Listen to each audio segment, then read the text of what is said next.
Technology often looks like magic until we open the hood and examine the engineering. Today we'll explore 7 wild tech truths that sound impossible, explain why they're true, highlight important caveats, and give practical takeaways and simple demos you can try or think about. Let's jump in.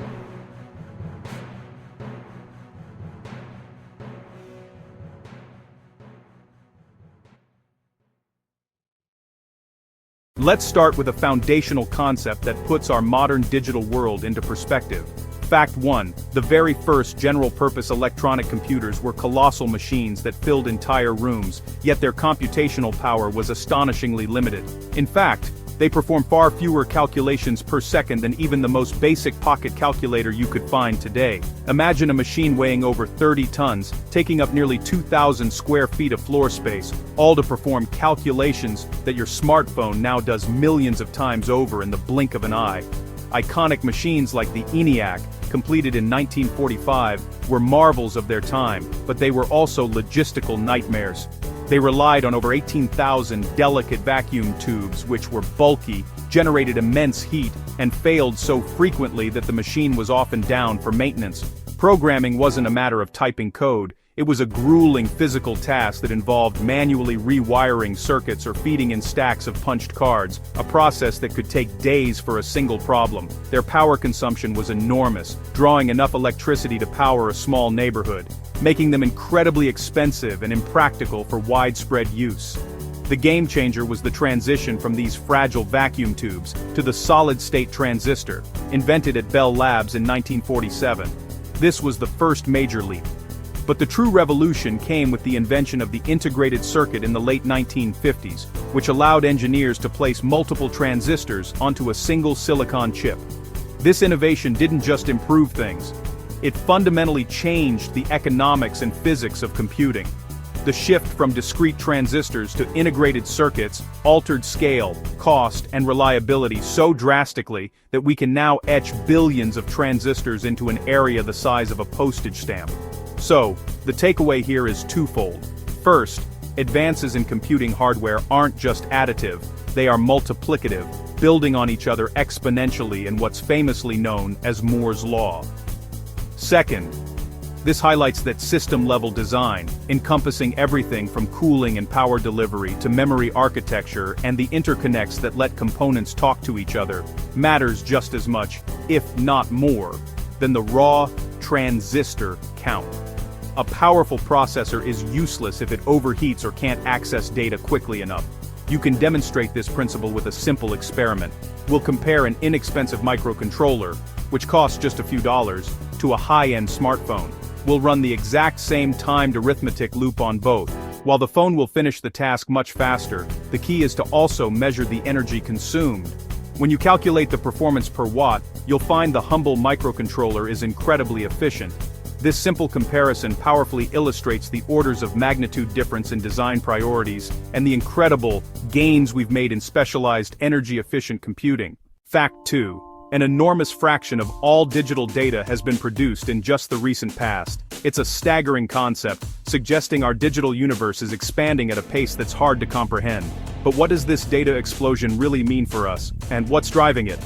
The primary driver is the technology embedded in our daily lives. The combination of smartphones capturing high-resolution photos and videos, a vast network of Internet of Things sensors constantly collecting information, and our reliance on cloud backups for everything drives an exponential-looking growth in bytes. Every social media post, every streamed movie, and every smart thermostat adjustment contributes to this ever-growing mountain of information. That flood of raw data is a double-edged sword. On one hand, it enables powerful machine learning models and innovative new products that can predict trends or personalize services. On the other, it creates immense storage costs, significant energy demand to power and cool data centers, and broadens our collective privacy exposure. Every gigabyte stored requires physical space and electricity, contributing to a growing digital carbon footprint. So, when you hear startling statistics like 90% of all data was created in the last 2 years, it's crucial to approach them with a critical eye. Remember that these metrics heavily depend on the measurement window, the precise definition of data. Are we counting transient network traffic or only stored files? And the source of the claim, such as market research firms like IDC or Statista. The trend is real, but the exact numbers can be slippery. A practical step you can take is to audit your own digital footprint. Start by reviewing your cloud services. Turn off automatic high-resolution video backups for media you don't need to preserve in perfect quality. 1080p is often sufficient. Use built-in tools or third-party apps to find and delete large duplicate files that waste space. Finally, consolidate scattered archives from old hard drives into a single organized location. These small actions collectively help save storage costs, reduce energy consumption, and give you better control over your personal data. Fact 3. Weak passwords remain maddeningly common. Lists of leaked and cracked credentials repeatedly show entries such as once3456, password, and simple patterns near the top. Convenience and password reuse are the culprits. The defense is simple and effective. Use a reputable password manager. Switch to long unique passphrases per account, and enable two-factor authentication. A one-night experiment. Install a password manager, generate a 16-character passphrase for a low-risk account, and see how autofill and management change your workflow. It's small effort, big security gain. Tim Berners-Lee invented the World Wide Web in 1989. He did not invent the internet itself. This confusion trips many people. The internet is the underlying network of packet-switched links and infrastructure developed over decades, notably ARPANET and subsequent research networks. The web is a service layer, HTTP, HTML, and URLs, that made documents and linked resources easily navigable by people. A clear analogy: the internet is the road and rail network. The web is a global fleet of user-friendly cars, maps, and stations that let people travel those roads easily. Fact 5. Platform-scale content production is staggering and continuously growing. Historical numbers like hundreds of hours uploaded per minute on major video platforms underline the scale, though exact figures change with time and platform. The production implication: supply is vast, and discoverability is scarce. Creators win by excellent metadata, thumbnails, and distribution strategy. Practical tip: optimize your upload titles, descriptions, and thumbnails, and test small variations. Metadata drives discovery, more than raw volume. Fact 6. The shorthand "you share DNA with a banana" is misleading without context. Much of life shares conserved biochemical machinery. Genes for basic cellular processes are ancient and common, but sharing conserved genes is not the same as sharing identical base pairs across genomes. The correct literacy: ask whether a claim refers to sequence identity, shared gene families, or functional homology. When communicating science, precise terms avoid false impressions. Fact 7. Parts of your brain can be more active during certain sleep stages than you're passively watching TV. During REM sleep, regions involved in visual processing, emotion, and memory consolidation show intense activity. Dreaming engages sensory and affective circuits in ways that can rival or exceed low-engagement waking states. That's one reason dreams can be vivid and emotionally charged. For better dream recall and healthier sleep, keep a consistent sleep schedule, avoid blue light exposure before bed, and try brief morning journaling to capture images or feelings. To round out our discussion, let's explore 3 bonus points that offer a deeper perspective on the forces shaping our digital world. First, a closer look at the famous Moore's Law. Often mistaken for a rigid law of physics, it's more accurately described as an empirical observation made by Intel co-founder Gordon Moore back in 1965.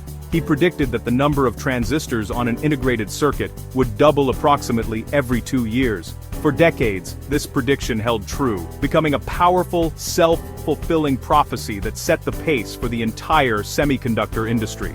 However, the era of easy scaling is behind us. We're now hitting fundamental physical barriers. As transistors shrink, we face immense challenges with heat dissipation, what engineers call thermal limits, and the sheer difficulty of etching ever finer patterns using photolithography. The economic costs have also skyrocketed. Consequently, the industry's focus has pivoted from simply increasing raw clock speeds to a more nuanced strategy of specialization. This includes developing parallel architectures that divide tasks among multiple cores, creating dedicated hardware accelerators for tasks like AI and graphics, and pioneering advanced 3D packaging innovations to stack components more efficiently. Our second bonus point concerns the nature of internet traffic itself. While we often think of the internet in terms of human activities like browsing websites or streaming videos, a vast and growing portion of data flow is entirely machine-to-machine, or M2M. This includes automated cloud backups, constant telemetry data from software and services, content delivery networks pre-positioning media files closer to users, and the billions of Internet of Things devices chattering away. This silent automated traffic has fundamentally different requirements than human-centric traffic. For example, a smart sensor reporting temperature might need low-power, high-reliability transmission, but can tolerate some delay. In contrast, a financial trading algorithm requires ultra-low latency above all else. This reality forces a radical rethinking of network architecture and policy. Engineers must now design networks that can intelligently prioritize and serve these diverse workloads, ensuring that both human and automated systems operate with the specific latency, security, and reliability profiles they demand. It's a far more complex challenge than simply providing a fast connection. Finally, our third bonus point is the perpetual trade-off between hardware and software. This is a core principle of system design, often referred to as hardware-software co-design. There is a constant push and pull. On one hand, implementing a function in software offers incredible flexibility. You can update it, fix bugs, and deploy new features without changing the physical product. This approach can also reduce initial hardware complexity and cost. On the other hand, moving a function directly into silicon, creating what's known as an application-specific integrated circuit or ASIC, can yield monumental gains in performance, speed, and energy efficiency. Think of the specialized chips in your smartphone that handle image processing or AI tasks. They perform these jobs far faster and with less battery drain than the main processor could. Every product, from a simple smartwatch to a supercomputer, represents a series of these deliberate choices. System designers must constantly balance the upfront cost of hardware development against the long-term performance, power consumption, and maintainability of software, seeking the optimal equilibrium for the product's specific goals. For editors and curious viewers, each fact here benefits from an explicit source label and a short demo. Good practices include adding a year and source for big statistics, a small lower third caveat when a claim is experiment dependent, and a visual try this box for viewer experiments you can safely run at home. Examples of viewer experiments are a controlled Mpemba test for the hot water paradox, a small microcontroller benchmark versus a phone, and a simple password manager setup session. Finally, a practical challenge. Pick one small action from this video, change one weak password, reduce one automatic backup, or run one micro benchmark, and report the result in the comments. Subscribe for more practical tech truths and testable demos.